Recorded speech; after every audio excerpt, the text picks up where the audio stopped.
तर बीडमधल्या सरपंच हत्येच्या मुद्द्यावरून अजूनही घमासान सुरू आहे। नेमकं काय काय घडलंय जाणून घेऊया।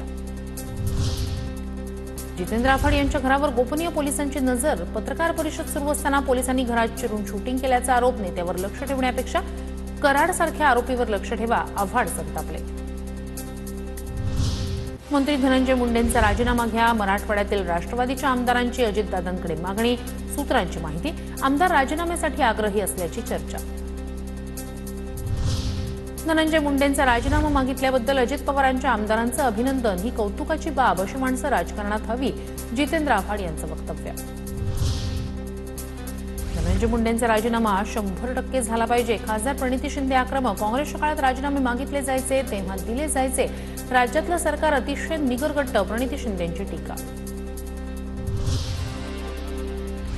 अजित पवारांना अडकवण्याचा वाल्मिक कराडचा प्लॅन असावा। कराड पोलीस स्टेशनला आलेल्या गाडीवरून खासदार बजरंग सोनवणे यांचा पुन्हा निशाणा। गाडी मालक आरोपींना मदत करत असल्याचाही आरोप।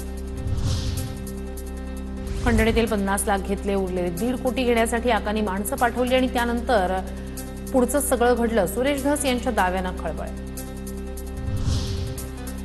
वाल्मिक कराडला केस कोर्टाचा दणका। कोठडी 24 तास मदतनीस देण्याची मागणी फेटाळली।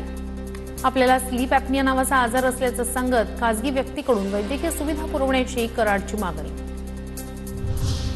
कुठल्याही व्यक्तीला व्हीआयपी ट्रीटमेंट देऊ नये, खासदार सुप्रिया सुळे यांची मागणी। अजित पवारांच्या राष्ट्रवादीचे आमदार प्रकाश सोळंकी यांनी घेतली संतोष देशमुख कुटुंबियांची भेट। सोळंकींच्या माध्यमातून 3 तालुक्यातून मदत फेरीद्वारे देशमुख कुटुंबियांना 44,13,000 निधी।